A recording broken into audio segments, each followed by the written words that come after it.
So Brand USA, as was mentioned earlier, was created by the Travel Promotion Act. And how we're funded, and everybody hears that there's this $100 million fund set aside to market the United States of America. It's actually drawn from the ESTA fund, which is the Electronic System for Travel Authorization. So earlier, Isabel mentioned these visa waiver countries. So you do not need a visa to come to the country, but you do need an ESTA. And there's a $14 fee that's associated with that ESTA. That's good for 2 years. You can come and go for no longer than 30 days without having a visa. And a portion of that fee is set aside for Brand USA, and the other portion of that fee goes to Department of Homeland Security.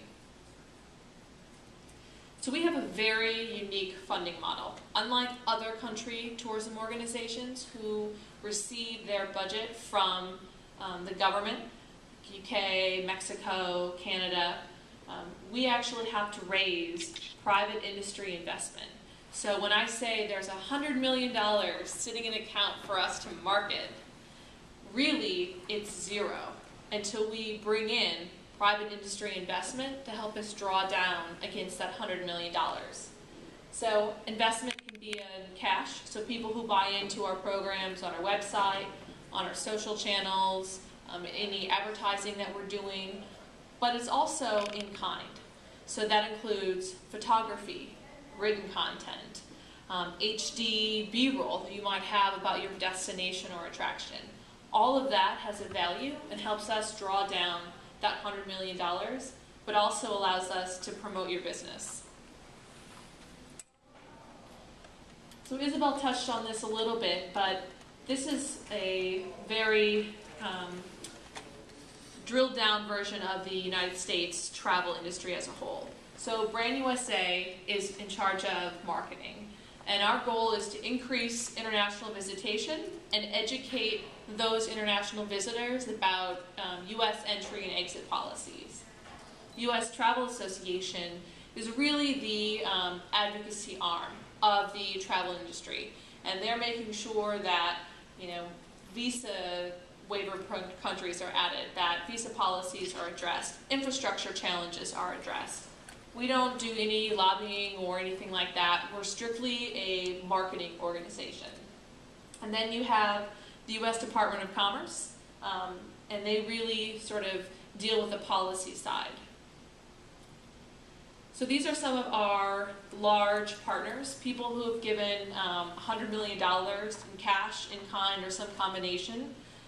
British Airways is actually really exciting because unlike a lot of the domestic airlines who really feel like air travel is more of a commodity and not really interested in marketing or any sort of strategic partnerships with us, British Airways, along with some other in-country airlines, are very excited about this opportunity.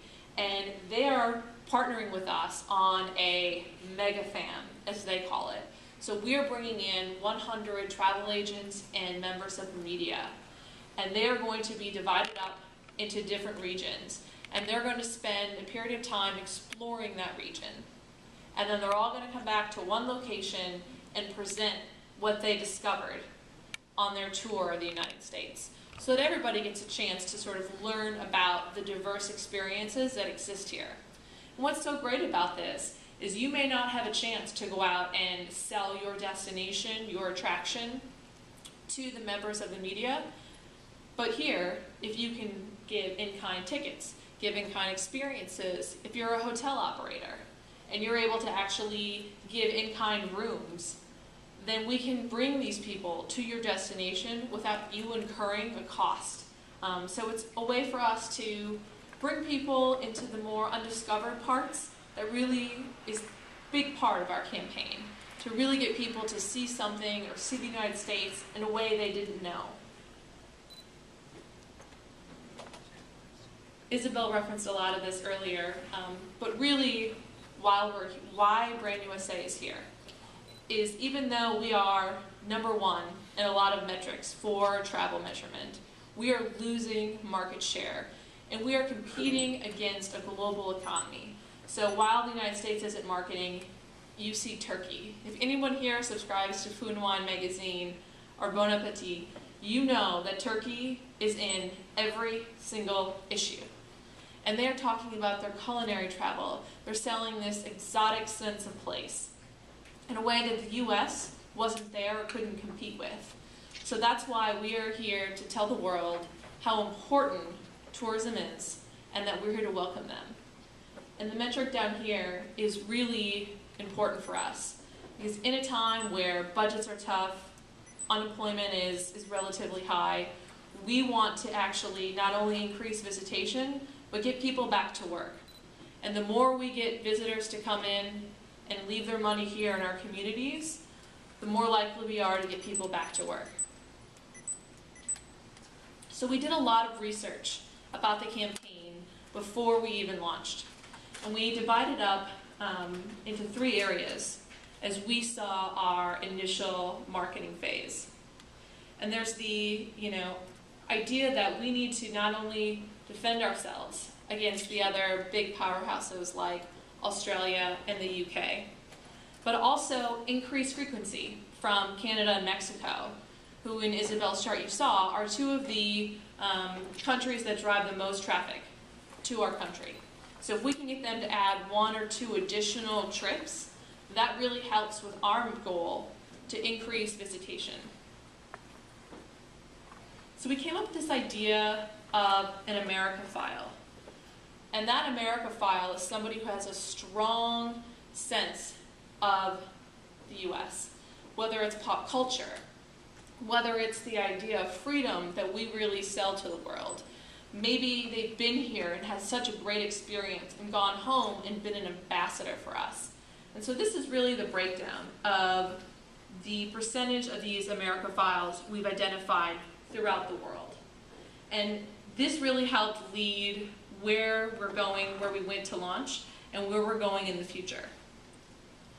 So looking at all of that, we identified 215 million people across 16 core markets who are our target audience. Those are the people that we want to speak directly to because those people are most likely to engage with our message and have a positive intent to travel.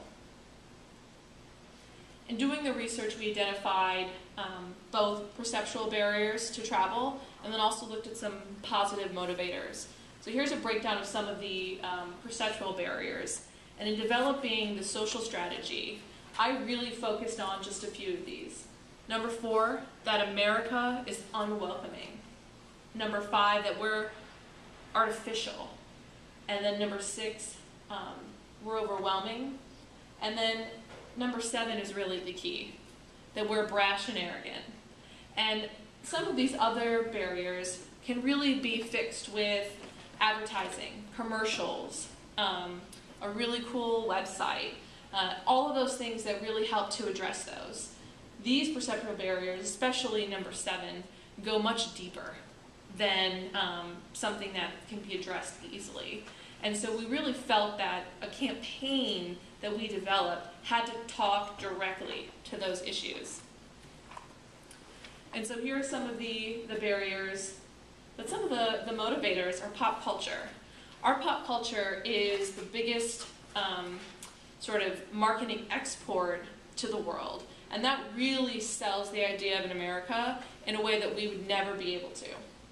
Diversity, freedom, possibilities, all these things that we're already aware of, that we already feel, that we know. America is the home of endless possibilities.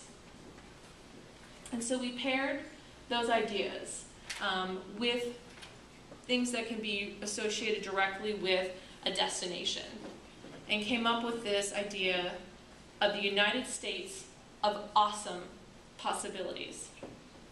And that was really what our brand positioning was built around. This idea that America is full of these possibilities, and all we have to do is tell people about them. And we broke it down into sort of 4 experience pillars. This way we could actually target experiences within that idea of awesome possibilities. And while we identified sort of the greatest hits, things people would most likely associate with America, We also identified off the beaten path experiences because these will also play a really key role in how we market. So we wanted the campaign to speak to a lot of the perceptual barriers. We want it to be fresh, not middle-aged, not boring. We're competing against this global, exciting marketplace, things like Dubai and Bangkok. We really needed to stand out in the crowd. We also needed something unexpected, something that wasn't a flag waving, we're America, come here because we're the greatest thing ever. And we wanted it to be welcoming. We wanted to tell the world that we were inviting them to come here and see us. And in a lot of the research, it appeared that that invitation was never really given, and people were waiting for us to say, "You're welcome, please come and visit the United States." And we also wanted it to have the sense of awesome possibilities, so the sense that anything can be discovered here. So we commissioned Roseanne Cash, who's the daughter of Johnny Cash, to write this anthem about the United States. But we didn't want it to be a traditional anthem. We wanted it to work under all of those ideas: fresh, unexpected, awesome possibilities. And the reason we chose music is because music can cross cultural barriers. It doesn't have to be in every language, because music can speak to people in a way that most marketing campaigns can't. So I'm going to show you the TV commercial and walk through some of our ads, but I will encourage you to go to our YouTube channel, which is just youtube.com/discoveramerica.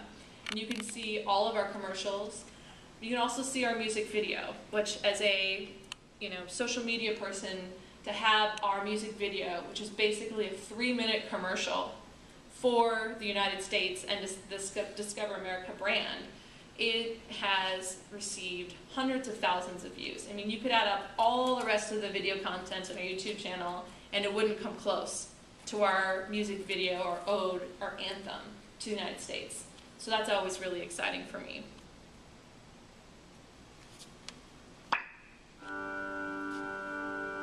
I heard you calling from the start. A river runs through both our hearts. 1,000 shades of something new. I cannot wait to play for you.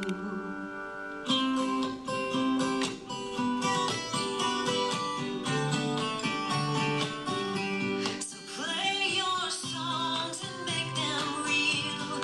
There's a place for all we feel, and it's closer than it seems. Come and find your land of dreams. Land of dreams, land of dreams. Come and find your land of dreams. And it's closer than it seems. Come and find your land of dreams. I created it all.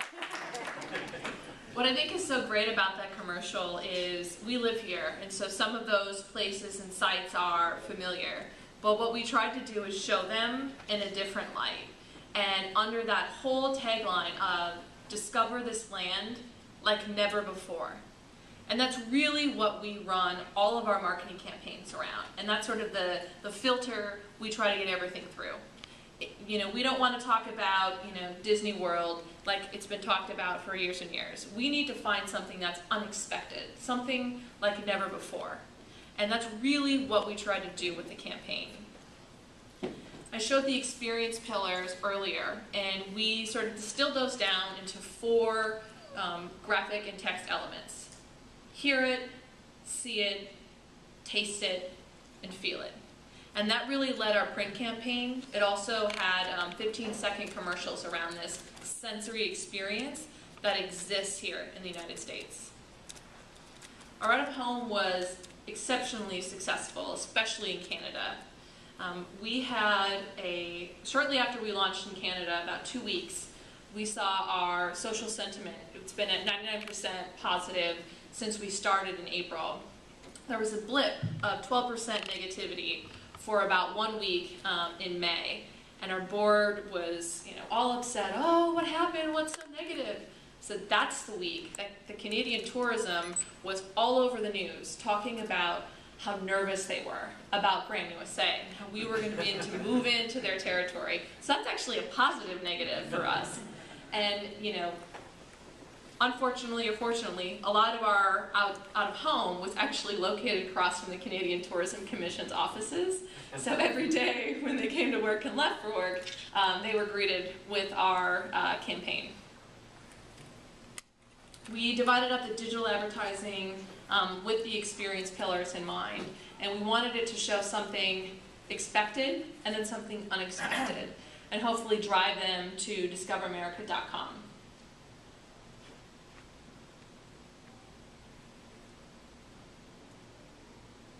So in deciding where we were going to go, we looked at a variety of factors. And this is really sort of what we ran through in order to choose our 3 initial brand markets. And then we did a separate sort of worksheet for where we're going to have a digital and trade presence prior to having a brand presence. And it was really important to look at all of these factors. And really the ease of entry was a very subjective score. But it was based upon a lot of those pre-national strategy initiatives to get wait times down in certain countries. Another thing that really came into play was overall sort of awareness of the United States in the country and how we could actually start to grow interest. So we came up with Japan, UK, and Canada as our initial launch markets. And this was a great mix of people who drive a lot of traffic and also people who have a high per person spend in the United States.